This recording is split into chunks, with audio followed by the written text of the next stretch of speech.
Hi and welcome to Prime Lenses. My name is Ian. Each episode I interview a photographer about 3 lenses that have meant a lot to them. Maybe they're attached permanently to a camera, maybe they used to use them and let them get away, or maybe these are the lenses that they can never ever part with and they've had them for years. But whatever it is, it's really just an excuse to have a good chat about what brought them to photography in the first place and what keeps them so enamoured with this endlessly fascinating pursuit that we all enjoy. My guest today is Danny Bligh. Danny and I have known each other since 2017, meeting on Instagram over a kind of shared search for a minimal, super high quality setup. It's probably around that time that he switched to the Leica Q, and I was considering the same. And over the years, he's tried everything. He's shot with everything from Sony and Canon, Nikon, all the way round, and has landed on a Leica setup today. So everything he shoots is Leica, from the original Q through the original SL through to his SL2S, I think, that he uses for work. He's a really interesting photographer. I really like his work. He's got a really healthy balance between professional and personal, and he was great company, and I hope you enjoy this conversation too. So here is Danny Bligh. Yeah, so, and thank you for being the first person as well on Prime Lenses. Like, I'm absurdly excited to get to talk to people, and it's funny because we've been friends since for ages, really. Yeah. Since like 2017. Yeah. I think we started talking about stuff when you were the Leica Q was the center of your world, and it still is, believe it or not. Yeah, I've been around the entire world of Leica, and the one constant in my entire journey is the original Leica Q. It's still what I use pretty much all day. It's always in my bag. I've tried everything else. I mean, most people that know me know I've tried 10 of everything, and a constant for me is the original Leica Q. It still is to this day. So what do you think that is? What do you think that is about it? It's honestly a few things. Older digital sensors just speak to me, I think, in creative ways that I'm all for the latest and greatest for work, for clients. I like the dynamic range and the insane low light performance. But for my personal work, I like the kind of the imperfections of older digital sensors. I like, it's going to sound crazy, but for my personal work, I enjoy blown out highlights and lost shadows, and and these older sensors that just couldn't keep up that well, because I started on a 1.2 megapixel Fuji digital camera that was, I mean, absolutely terrible. But I learned photography through these, pretty, certainly by today's standards, pretty nightmarish cameras. And part of that, I think, just stuck with me. Kind of my style was kind of developed with, pretty bad digital cameras. And the Q was kind of my first, like, oh my gosh, I could carry this and do everything that I want to say I can do with this camera and this lens. And having said that, like, it's 28 millimeter lens, but it's not 28 millimeters. It's wider than that. I've tested. It's closer to 25 millimeters. Yeah. I pretty much always use my Q with a 35 millimeter crop, but I treat it as my 35 millimeter lens now. So yeah, I got my start on bad digital cameras and worked my way up to the Leica Q, and man, the old sensor, the limitations, I've kind of developed a little bit of a style around some of those limitations, and I'm really happy with it. Yeah, no, it's wonderful. I'm really glad it's back in your bag. Like, as much as I love that you went the reporter route, and I love how much you've used that over the years. But there is something like all's right in the world when Danny's got a Q in his hand somehow. That's like awesome. when your photo from the coffee shop is your laptop, your Q to one side, and a coffee, and like I say to you all the time, I'm not jealous of that close focus. It's fine. It's fine. I can live without that. I don't need it. I don't need it. Well, you've started your journey down the rabbit hole, unfortunately. I mean, it's inevitable. You'll end up with all sorts of, your journey is relatively new enough that you've got all sorts of time to dive into these different systems, you know, like I have. For sure. Yeah. That lens, I mean, even so, the justification, of course, is that even, and as a segue onto the topic, but like the lens alone on that camera is worth the investment in the camera. Man, you know, it's so good. You're absolutely right. It's so good. What I always tell friends is, you know, I always run around with the Q because for me, it pretty much does everything. It does everything I want it to. You know, my photography is kind of subject based. It's not very scene based. I kind of define it as kind of subject based. And for me to just be able to twist the Q into macro mode, you know, it can do anything, you know, and I leave my Q on pretty much auto. The only thing I adjust is aperture. But I mean, I taped the shutter speed on my Q to leave it on auto because I was always accidentally bumping it to 2,000th of a second. And so, I mean, I shoot that camera. I adjust aperture, but otherwise, like, man, I just take it out and click. It's so fast. It does everything for me. So it's back. It's back in full. It's back in my life. No, it's wonderful. It's funny. We have a similar starting point, by the way, as well. My first digital camera was a Fuji. It was the 1.5. I think it was called the 1500 MX. Oh, okay. One of those tall. So it was with the XD cards, was it, that they used? That those sounds funny familiar. little thin cards. So that was, and as you say, they were terrible, but the promise was there. There was something about it. Man, it's true. And they got better quickly. You know, it's kind of it's kind of like iPhone cameras. You know, it didn't take them a super long time to get usable. You know, digital cameras once it was kind of mainstream, you know, with the early Fuji digital, and you know, Canon was doing pretty good things pretty early, and Sony, you know, they got good fast, and that was you know, so that's benefited us greatly as you know, people running around using these. You know, like I tell people all the time people ask me, the number one question I get, they say, you know, I want a good camera. I want a good camera to get pictures of my kids, or I want, you know, I just want casual, but I want a good camera. And I say, how much do you want to spend? If they tell me under $1,000, I tell them you have that camera in your back pocket on your iPhone. Exactly. They've gotten that good. They really have. You know, so if you want to get into, you know, a Fuji X100, you know, that's a step up from an iPhone. But to me, I mean, much below that, you have that camera in your back. You know, we're running around with them, every one of us. You know, they've gotten great. So I'm amazed. I've got the Meta Ray-Ban glasses, and I post a lot of those pictures, and it's unreasonably good. It's unreasonably good for a camera on your face. It's incredible. These ones are my Snap spectacles, and I've had these for years, and I love them. But it's like taking a photograph through a potato, which has it has an aesthetic, it has a look, and I quite enjoy it. But compared, I mean, the Meta ones, the quality, it's a 12 megapixel camera phone sensor from a few years ago, and the quality is astonishing. Like if you look at my Instagram stories from today, everything in the woods. Oh my gosh, is taken. I saw that, and I never would have guessed that. But I guess you know, and that tech also, it's only going to get better. You know, those cameras are only going to get better. So there's probably part of it for me with my kind of undying dedication to the original Leica Q. I just can't let it go. Is I've got the work systems and the crazy, you know, dynamic range. I've got all that covered. The Q is just, I just don't want to think. I just want to capture, and I want to capture quickly. And that's the original Leica Q for me. But man, there was a time I didn't shoot anything except my M10P reporter. And that's been on the shelf for a little while. It'll come back out, but I go in pretty big phases with all the hobbies in my life. And right now I'm kind of full steam with the original Q, but the M will come back, you know, and I'll travel. I'll do a great trip with it, and it'll be all I ever want to use again. That's typically, you know, that's probably a good jumping off point onto your first of your three lenses to talk about, because it sounds like your lenses you've chosen are mostly M glass by the sounds of it. That is accurate. That is accurate. So what's your first one that you want to kind of delve into?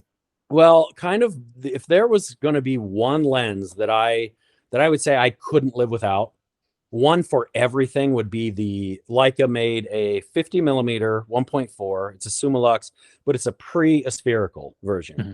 So it doesn't have the ultra clinical modern sharpness. It's a little bit older and it shows in the images, but that's the one that it's, to me, and what I like, it's paired so perfectly to the Leica M10, in my case, the M10P, but it's the same sensor.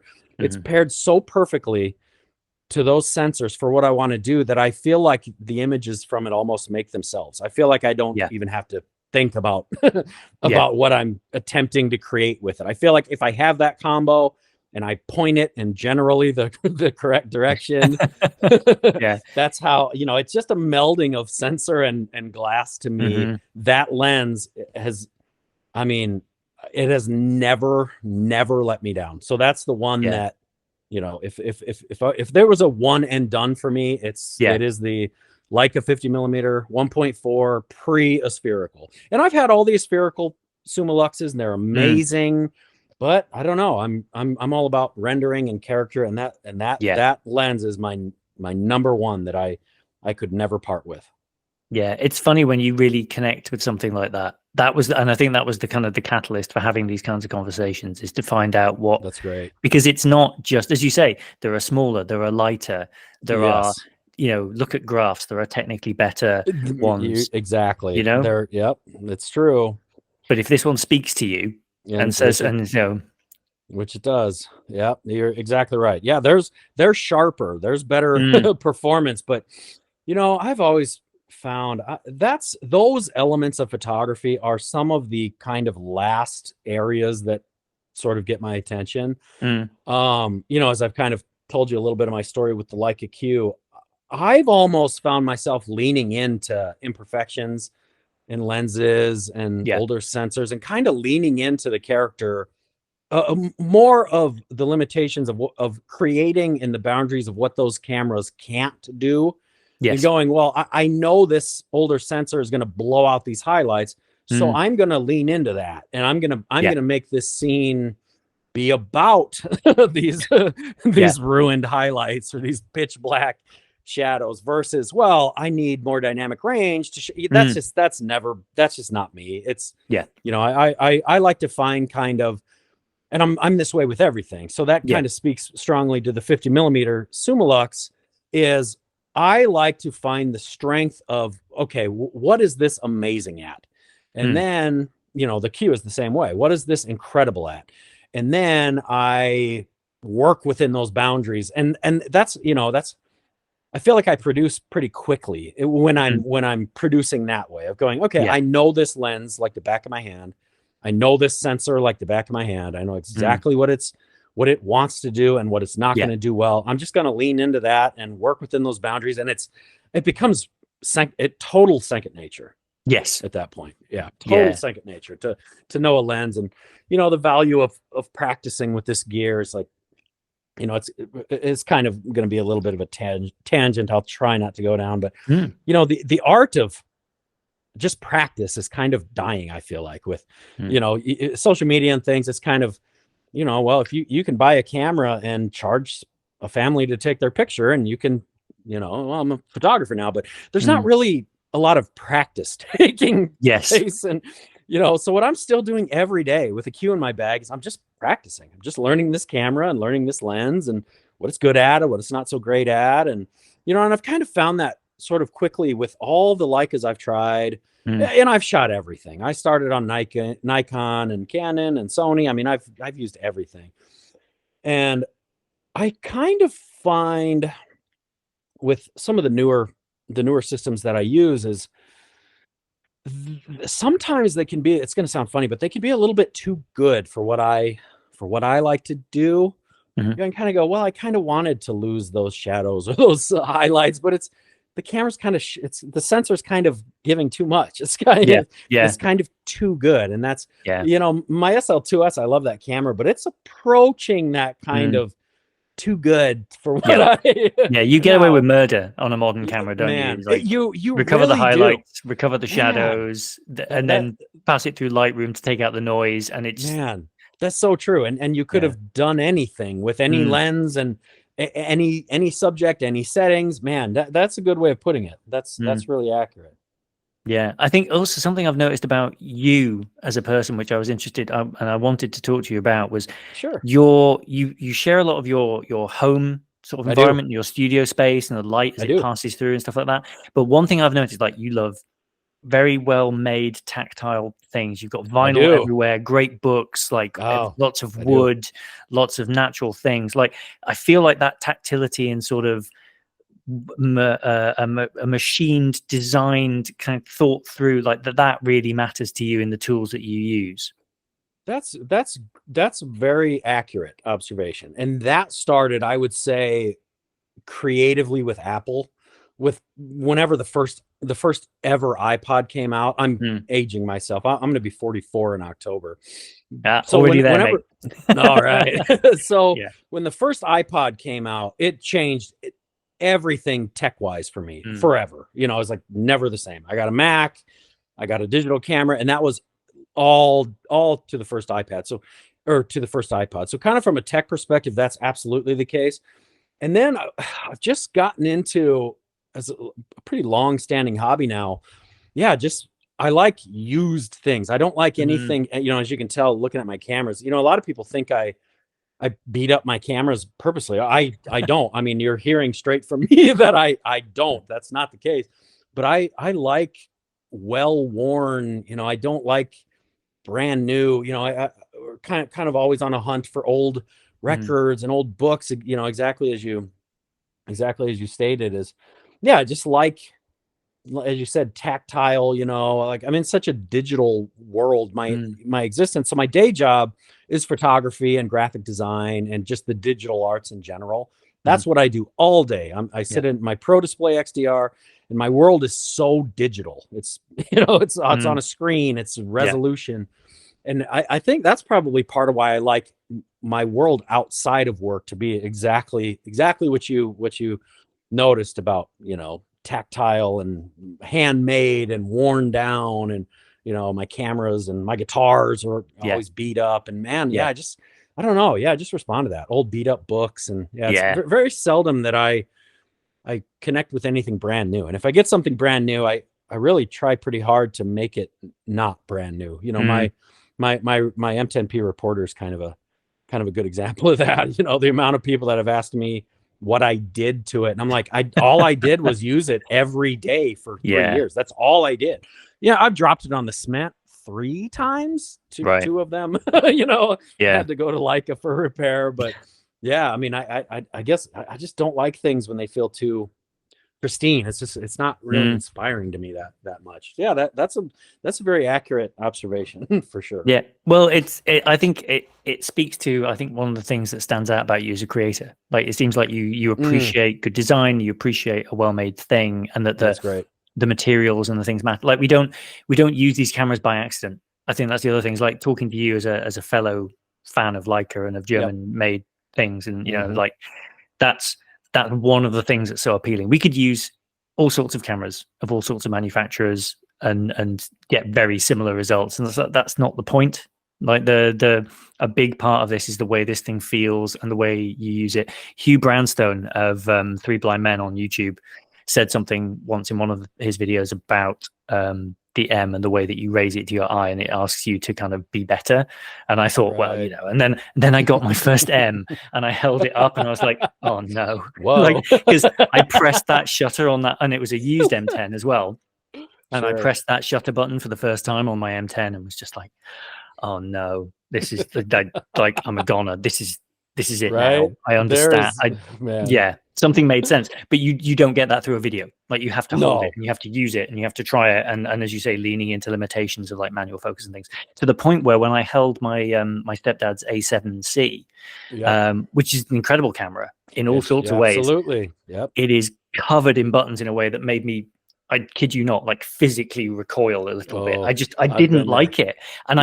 And it was like, I held it and I got made some images and looked at them and I was in a massive hurry to give it back. Like, I couldn't let go of it soon enough. It didn't feel right anymore. And I can't, and I had an A7 for years, but just like bought it when it first came out, but I just couldn't go there anymore. I can it was funny. relate. Exactly. Yeah. I used for a few months. It didn't last long. I used an A7R Mark IV, I think. There's so many of those. I've even, but I think that's what I used. And there's so many buttons. I always felt like I was one button press away from accidentally changing this dramatic setting that I couldn't get myself back out of. Yes. And I found myself just kind of stressed out on work shoots with it, going like, well, I don't know what's going to happen if I accidentally push this sequence of buttons. So like I was more distracted by that, where my SL2S almost has no buttons. My M10 doesn't have any buttons. You know, it's really, you know, the first time you put an M to your eye, it's really this process of going, oh my gosh, like this camera is not going to do any of this for me. This is entirely my doing, where I focus this and taking the time to, you know, that's the first thing I let people know is, you know, as you're looking at Leica, and certainly as you're looking at a digital Leica M, we've adjusted to, you know, these cameras that will do it all for you, and the M will turn on, and then it's on you. That's now, what I love about it. You know, that's, you know. Yeah, I remember you were very kind when I was buying mine. You messaged me. You were just like, you were like, have you used one? Are you sure? Like, you know, you knew about my Ricoh GR. Like, you know, I still think the GR3 is an incredible camera, but it's a very different beast. And you were great. You were just, oh no, I need to. It was like checking in on someone like before they're about to do this big thing. You know? You gotta know what you're getting into with that system. Yeah, especially, but you know, you've, like I said, we were saying you have the bug, you're in it. I mean, I can tell you're in it for life.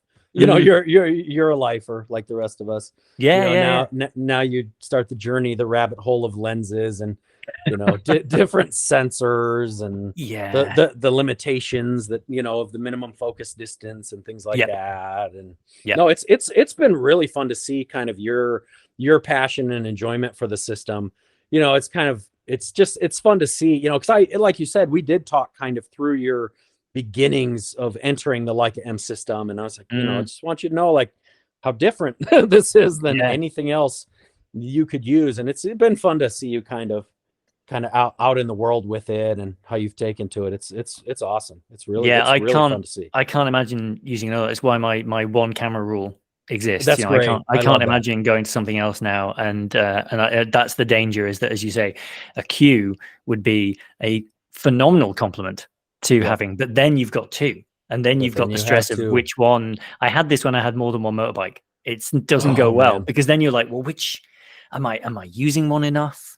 Like, does that mean I don't? And you just get into this whole thing. It's bad enough with lenses, let alone, you know, when you're like, am I betraying my Summicron 50? You know, when I'm using my beloved Zeiss 35? The answer, of course, is no. Stop overthinking it. But no, trust me, man. I could drive myself insane. Say if I have a trip booked, and I'm going, okay, I'm gonna be at this place. Oh, what if I want the Q for the close focus, but I'm going to be doing this candid stuff. What if I want my 50? I'm embarrassed to say how, what the agonizing process that honestly is for me. You know, and my wife is like, why don't you just take both? And I say, I couldn't do that. It's not in me to do that. I do admire your weekend shots. When you pack your bag and you're like, before the trip, it said, like, this is what I'm taking, and then you can. It's sort of educational as well in some ways, because then I can look at them and assess and go, right, you know, what's this, and it's because you do start to recognize like rendering differences in focal range. Obviously, that, you know, you can see what kind of lens it is often, or you can notice compression and things like that. But it takes time, so it's quite nice that you kind of set that up with yours. And sometimes I'll go back and forward in stories when people with you and stuff, and so you can see it. But on that subject of like taking cameras about, what was it that kind of first put a camera in your hands in the first place? Okay, that's a good question, and I know I can tell you exactly what it was. I had, when I was a teenager, just out of high school, I was working in communications, and the department I was working for purchased this Sony super cutting edge digital camera, and it wrote to these little tiny CDs. I don't Oh, remember wow. what I remember. It was a Sony, and it was big. It was like 3 megapixels, and it wrote to these CD discs. Huh. And I remember being just blown away that I was going, there's no way image quality could be better than this ever. Right. Like this 3 megapixel digital file, Mm. you know, because and this was kind of when I was looking at the literal 1 megapixel cameras and things, and this 3 megapixel Sony came along that, you know, and kind of the department that I was working in got it, and I just snapped over Right. over these digital images. And even the process of like, you would take this CD out of the computer or out of the camera and like put it in your computer, and it was so weird. You know, I've never really seen anything like it since, but yeah, it was a Sony 3.3 megapixel digital camera. It was just like, okay, there's something to this, because, you know, I've always kind of been in the creative world. You know, I've been playing guitar since I was a little kid, and I was always into art. So it never surprised me that I got into photography. It's surprised me a little bit kind of how long I've stayed in photography. You know, photography has kind of stayed a forefront for, I mean, 25 years in my life now. And, you know, I've had my time with film cameras and all that, but yeah, you know, kind of still my part of still, even after all this time, kind of my major motivation for traveling and things is to take a camera with me. That never went away. Yeah, it was a Sony 3.3 megapixel weird weird digital camera that I was just like, wow, these files, I can't believe these are producible. It blew my mind. And that was it, hooked ever since. That was it, man. That was it. Yeah. And then it was amazing. the Fuji 1.2, and that was where that was when I was like, okay, I'm gonna have a camera with me everywhere I go. Is with that Fuji 1.2. And I was in bands then, and, you know, we would travel around a little bit, and it was just so fun. You know, there was no Instagram or Facebook or anything, so I wasn't doing anything. No one was even seeing the images except for me. But man, I just loved it. I just loved that little 1 megapixel. It was, that's when I started like, okay, everything I do, I'm just gonna have this thing with me. Yeah, and that was like 25 years ago, probably. Well, and fast forward to now, and your second lens on your list of your prime 3 was is that the 90 Summicron M? Oh, that would probably be one of them. Right. It would be, yeah, because, you know, and I mentioned that lens, the 90 Summicron. And again, it's a pre-aspherical, because, especially when I travel, most of my photography, I was touching on this a little bit, is kind of subject based. You know, some people refer to it as still life. I don't really think of my photography as still life, but I do think of it as kind of subject based. Like, here is an object in a small scene. You know, it's never a grand, huge, you know, look at this epic thing. Right. It's always kind of a small, you know, I like to shoot in a way to kind of leave some mystery kind of on the edges. I like the viewer to kind of be able to fill in the blanks of, wow, I wonder what that place was, or, you know, that's a good looking scene on that table. What did the rest of that restaurant look like? You know, that's kind of how I shoot. And so 90 millimeter for me, especially when I'm traveling, is really invaluable for that, because I can sit at dinner and shoot across the restaurant at a scene without moving. And, you know, I'm trying not to think part of it's laziness, but maybe part of it's laziness. Look, we're not getting any younger, Danny. Like, none of us. That's true. That I can just sit in one spot and kind of let the action happen around me. But yeah, the 90 millimeter f2 pre-aspherical is one that it would be really hard for me to travel without. You know, and there's been times I've considered it being the only lens that I use. You know, like you were mentioning, I'll do these like weekend excursions where, like, okay, this is what I'm taking, only this lens. You know, and let's just see what this does.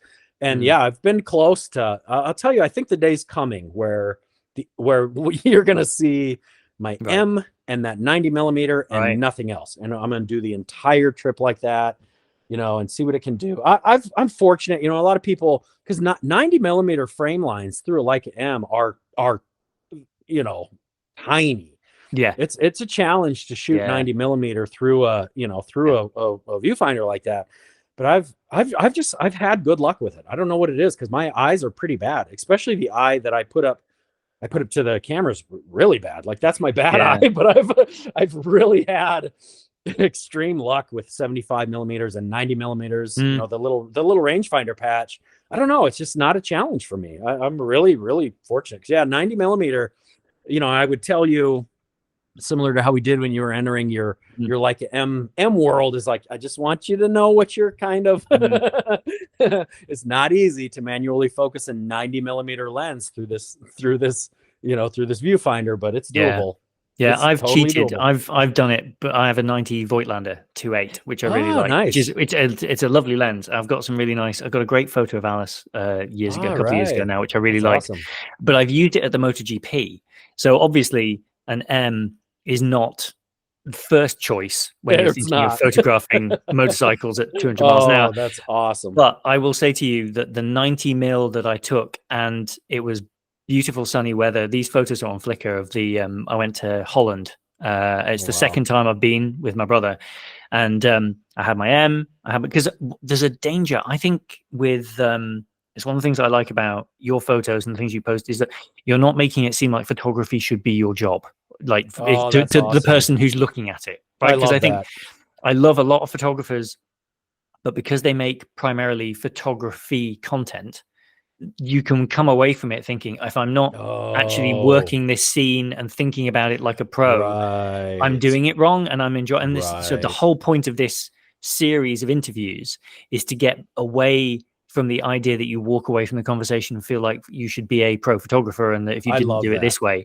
And so taking an M to the MotoGP when there's everyone around you has got their big Sonys and Canons and Nikons with the huge. There was a guy we met who, it must have been in his sort of late 60s, and it was about 30 degrees Celsius. Like, it was super hot. It's like getting up to like 90, 100 degrees, and no shade. And there's no shade because it's a racetrack, right? There's nowhere to hide unless you're in the thing. And this guy was pulling around a massive Peli case and had his Nikon full frame. And he will have got some incredible photos, no doubt. Sure. But he was sweating his guts out carrying this massive thing, and he was looking at my camera, and he was like, "What are you doing?" And I was like, "Well, I'm just enjoying myself." That's fantastic. and so you end up with these shots where you get the crowd in, you get some of the stands, because at 90 mil you're not getting just the bike. And know that I'll leave. One of the people I'm interviewing for this series actually is a MotoGP photographer. And so I will talk to him about, like, no doubt the A9 and the prime 200 and 400 mil lenses he uses, surely. But that's a different kind of thing. Like, he makes it look like every photo was shot in this beautiful clinical, like, perfect, and they're so sharp and they're so detailed, but it's a completely different thing. Whereas I will go and capture the style of photography I always capture, and it just so happens I'm pointed at a Ducati or whatever. And so at the 90 mil, you're right. But if you stick that thing at like F8, F11 and point it in the right direction, then you're going to be fine. You're going to get something that is acceptable. And then you lean in, as you were saying earlier, you lean into that limitation. 100%. Man, that's so true. And you made a really good point about not having to walk away from every photographer feeling like, well, I'm not doing that, so I'm not doing this right. I have kind of taken the stance, and I wasn't even aware of this until recently. I was having a conversation with a friend about photography, and I was communicating that I found myself just incredibly frustrated with this grand and epic, and everything is unobtainable, and look at this shot I got.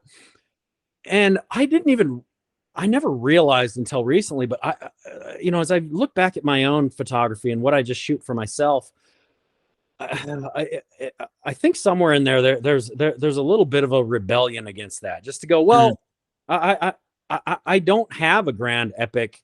I'm not photographing movie stars. I'm not on tour with a worldwide band to get these epic shots. So this is what's right in front of me. And I'm just going to photograph it in a way that speaks to me. And that was never deliberate. but it has coincided with kind of my frustration with my general frustration with I get so tired of seeing these unobtainable images. Like, yeah, because it's kind of what you were speaking to. Is I just walk away from it going, well, I couldn't ever capture that. I mean, I'm not behind the scenes at the Oscars to get those shots. So it just started turning me off after a while. And I think that has spoken some to kind of, a little bit of what you and I were saying about the limitations of enjoying the limitations of these systems, but more so so what is right in front of me? Well, I have these old records. I'm gonna, and there are ways that I can show what's right in front of me without without chasing this epic scene that's just unobtainable. I just found that to be exhausting almost. Yes. Yeah, no, I completely agree. It's one of the things that we should get back to this being fun, Absolutely. In my dream that inspired this podcast, Jason Momoa and I were just having fun. We were just looking at lenses. That's all it was. And it was just fun. Is that exactly simple. What if it was just fun, Danny? And on that sort of, speaking of fun, like you made a book. Was it 2 years ago now? Yes, it was. Because I feel like that also ties in nicely to what we're talking about here. Of like, these were other people's photos, people just capturing the world around them. How did you come across all those negatives or slides? That's a great question. And you got one of, I only made 50 copies. I made sure I had one of those. You got one. And you were one of, I think yours might have been the only one. I think I shipped to you. I shipped one to China. Other than that, they were all within the US. But so my wife and I, we were at a thrift store, as you can tell in my photography, my house, we just enjoy vintage things. And so we were at an antique store, and I found a case of slides, and they were all Kodachrome slide. And I'm like, well, I've obviously I'm into film. I'm just going to see what this is. And I bought the whole lot, and there was a ton of them. There's probably 2,000 of them. It was all from the same photographer. And that started me down this horrible rabbit hole of, I need the right scanner. I need the right equipment. I need the right, I need the right software. So my process for those, and that started this crazy year or so of just scouring eBay and Facebook and Etsy for as many slides as I could possibly come across. And part of the kind of excitement in that was I would get a batch of 300 slides, and they would all be total throwaway. A picture of a piano someone was selling, so they took a picture of it in this dimly lit hall, not art, not even nothing resembling artistic use of a camera, but there would be this one shot in there of a guy after work laying on the cement, and that's in my book. That's one of them that's in the book. So it was this huge journey of, I connected with these old images, and I really connected with the process of just literally bringing them back to life, getting the right scanner and the right software. And my hands on those images, I scanned them, but other than that, it was pretty minimal. As old as some of them were, I always had to go in and, the process of cleaning them up was pretty dramatic. Some of these were from the 40s, and so they were filthy and scratched up and beat up, but that process was kind of enjoyable because I did all that on my iPad Pro, so I'd sit down and put a movie on and and just go to work with the Apple Pencil and cleaning those up. But and I compiled them into a book. I called it Found Film. Now, I called the book Volume 1. I wasn't going to bring that up because you sounded, the last time we spoke about the book, it sounded like it was such a harrowing experience. You weren't keen to go back. I don't think I would do it again. So maybe that makes the release even more special, that it's called Volume 1, and there's never going to be a Volume 2 ever. I don't think I'll ever do it again. But I only released 50 of them.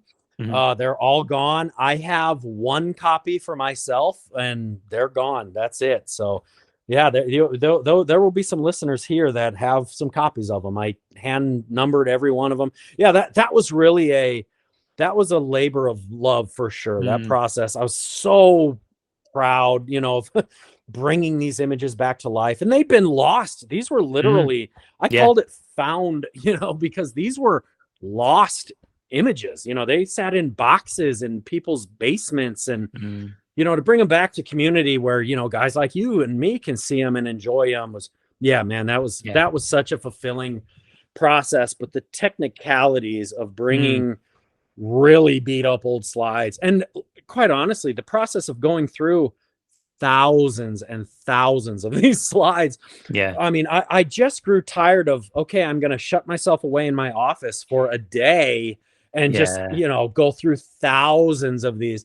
And so there's not that many images in the book. I scanned thousands of them, you know, and then from there curated down to what's in the book. So I mean, that was like, I'm very happy with that book, and I really enjoyed that process. But I don't think that we will see a volume 2 from the book. No. Well, I think it's a great thing. I'm really glad I have one. Like, I think it's, you know, to support someone who's undertaking that kind of endeavor. It's great.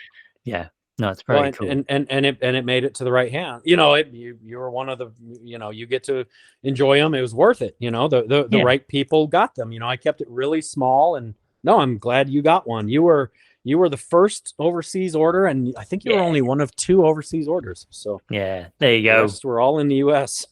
No, that's cool. Well, we'll from one labor of love to another love. We can probably talk about your last lens, which I think you had. I think there's a bit of conflict here, there is whether it's conflict. the Minolta or whether it's the Summicron 35, the V4. I think. Now, up until about a week ago, it would have hands down been the 35 V4. Yeah. Everything paired with my M10, everything that lens gave me was, but I parted with that lens about a week ago. This is breaking news for your podcast. I parted with that lens for a very specific reason. Okay. The Leica Q is my first love. It was my first, this is more than just a fun, you know, like the Leica Q changed photography for me. And I found myself with that 35 Summicron V4, the king of bokeh. They were, you know, however pronunciation. There's a lot of them. I found myself having that lens was very conflicted to why I would ever use my Leica Q, because I shoot my Leica Q basically as a 35 millimeter camera, you know, all the time. The crop modes on 35 millimeters all the time. And I was really conflicted about, you know, I'm just missing my Q. I want my Q to always have a very strong place in my life. And it always has a reason to be in my bag. And I found the 35 Summicron version 4 was honestly kind of replacing that reason. It was kind of, I was using it as my general snapshot thing.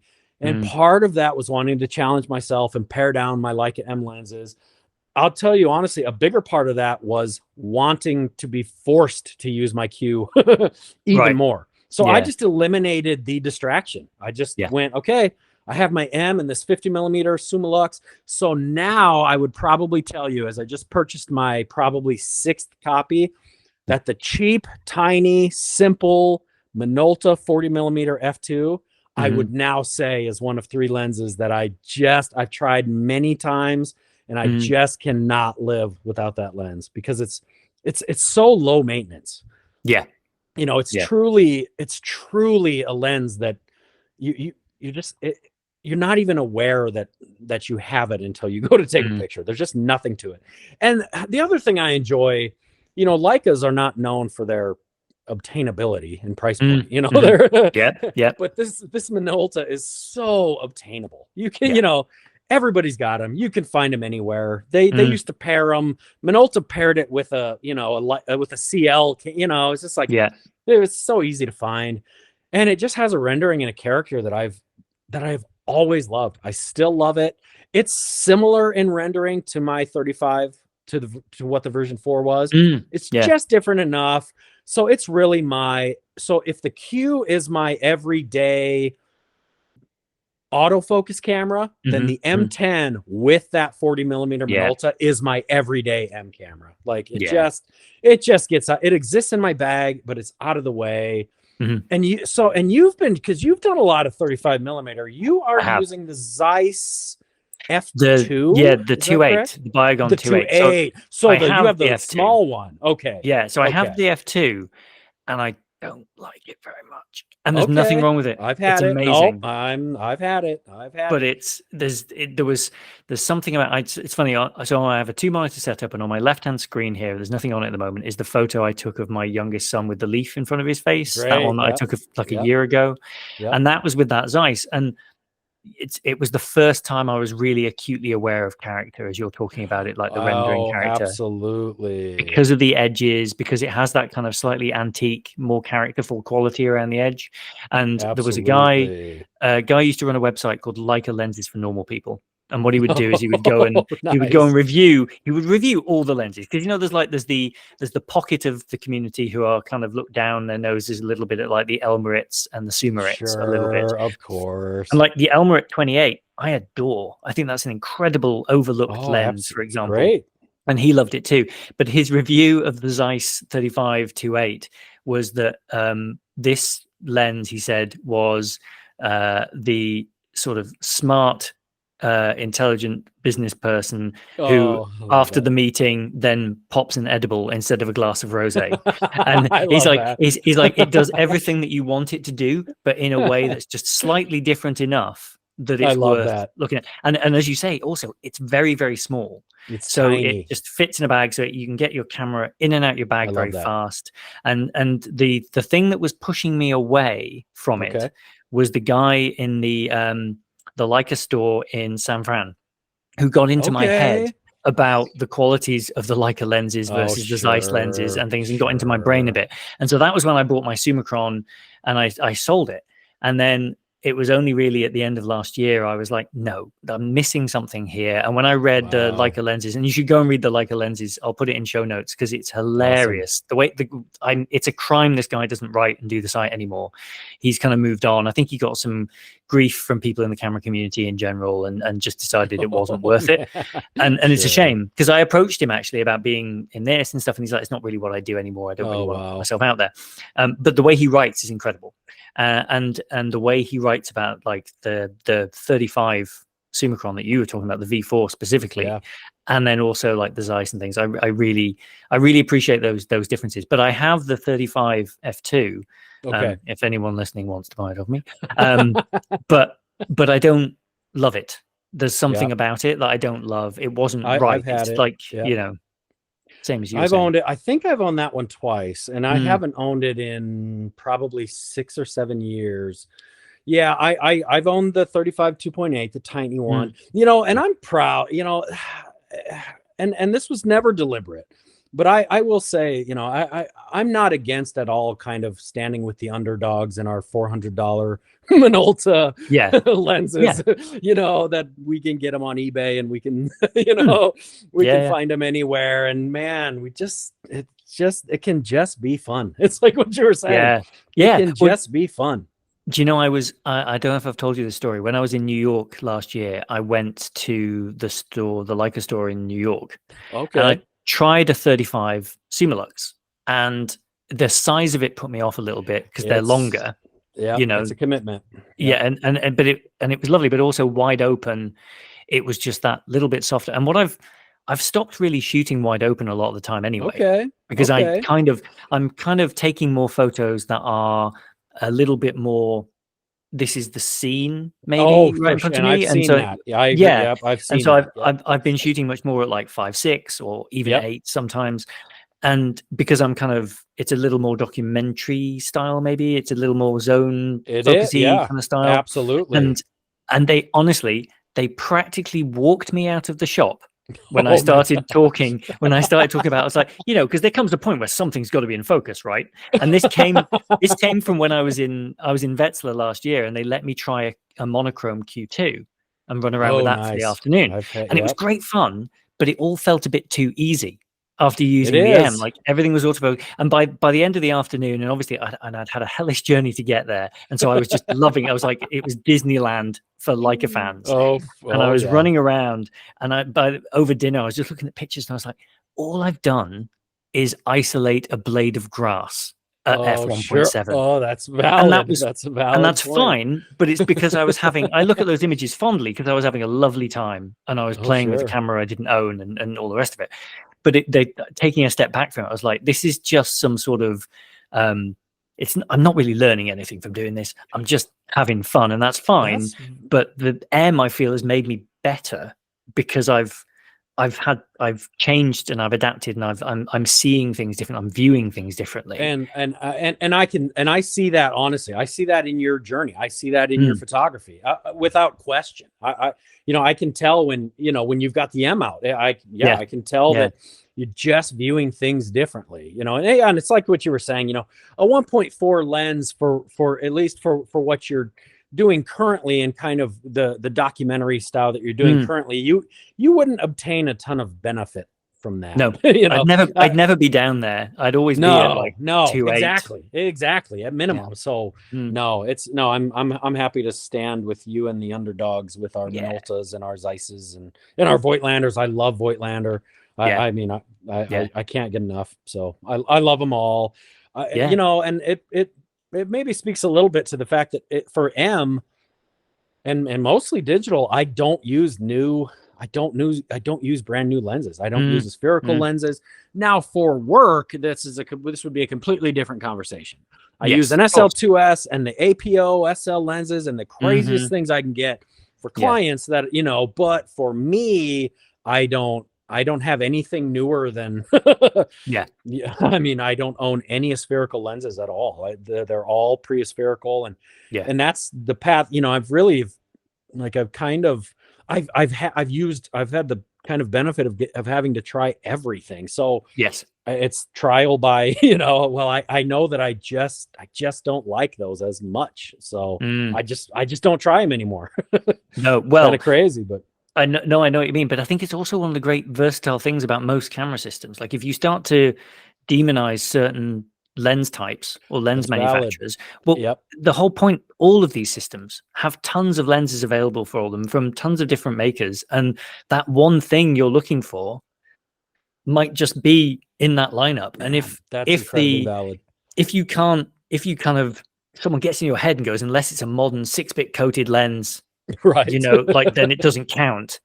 And will you ever find it again in Lightroom? You're like, oh no, you're right. I have to now spend $6,000 on a Similux, because the man in the shop got in my head. It's like, or what you could do is just enjoy what you're using, and go out with the family and throw it in your bag. And there's so much power to having that with you, isn't it? It's always there. On that topic, and then you've been very generous with your time. I will let you return to your life. The Sofort, you were having a ton of fun before Christmas with that. How have you got on with that? So, man, I got so many questions about the Sofort 2. People asking me, I want to know about the pictures it takes. Does it take good pictures? Does it take good pictures? And I always answered the same way. My response was always, you cannot look at the Sofort 2 as how good of pictures it takes. You have to look at it as how fun of pictures it takes. It is not, you could get better image quality from a 10-year-old iPhone. If you were, the Sofort 2 is about fun, and when I that extends to my 7-year-old daughter grabs the Sofort and takes a picture of her stuffed animal and prints it off, and it's on a pin on her corkboard in her bedroom, it's kind of I'll hand it to my daughter and say, go fill these 10 shots with things you love in our home, and it's 7 shots of our cat and one of one of my record collection. And so the Sofort is a connection of fun, nothing else. It's really, that's kind of the perfect full circle to the Sofort is not, it's not about the images that it makes. It's that it's kind of funny to define a camera that way, but I would say the images from a Sofort are one of the last things you should pay attention to with a Sofort.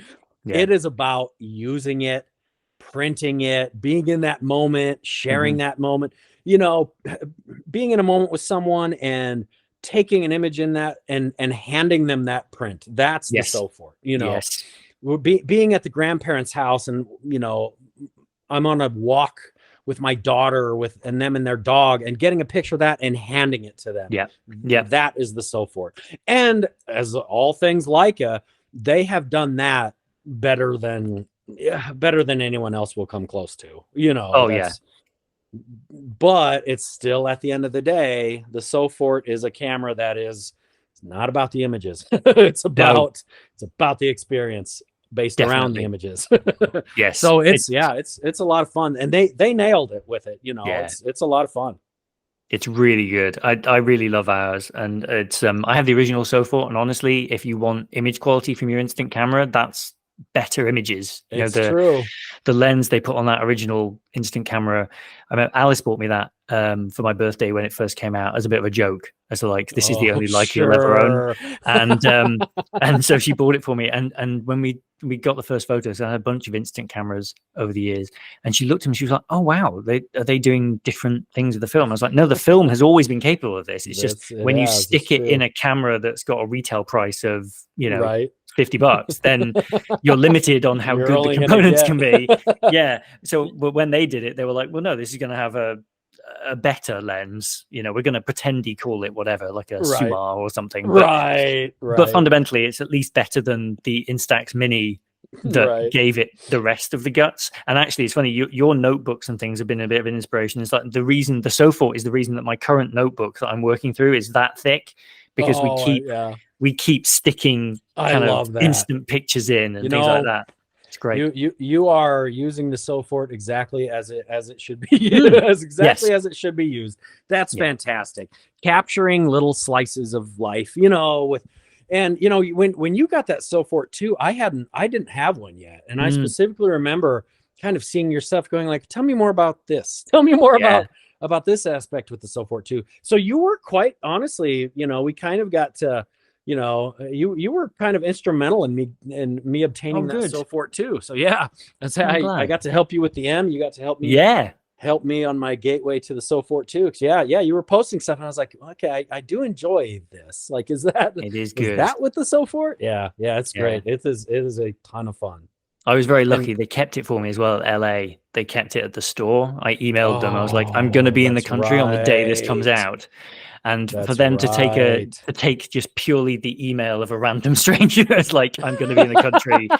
I'm going to take an Uber." He might be in the country. That's great. Yeah, if my boss lets me, I'll take an Uber. But it was brilliant. It was really good. You were one of the first people I saw in the U.S. And it's funny that you were just visiting. You were actually one of the first people in the U.S. who I knew that had one.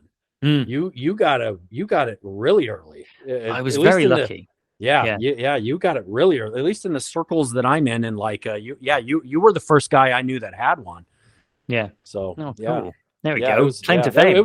That's claim to fame. It's the Sofort 2 guy.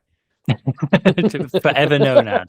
Well, I've loved this. This has been a brilliant conversation. It's nice to finally speak to you and sort of get to sit down and kind of talk through this stuff. I love it. But well, thank you for coming on, Danny. It's a real pleasure. Is there anything you want to point people towards before we close things out?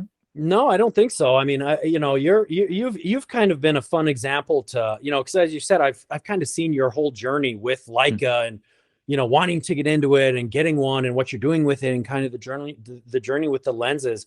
It's so much fun to get to watch that process. Because I've been shooting Leica for 8 years, where I haven't been shooting. It's all I've shot. Where when I went to Leica, I pretty much didn't use anything else from then on. So it's kind of fun to get to go, I remember that getting that 50 Summicron, and no, it's been, I enjoy your documentation of that. It's, and that's kind of my encouragement is, I hope you keep exploring that and, keep kind of posting, your life with that. And it's awesome. It's awesome to kind of see the journey from that starting point. It's been great. Yeah. Oh, thanks, man. I really appreciate that. That's really lovely.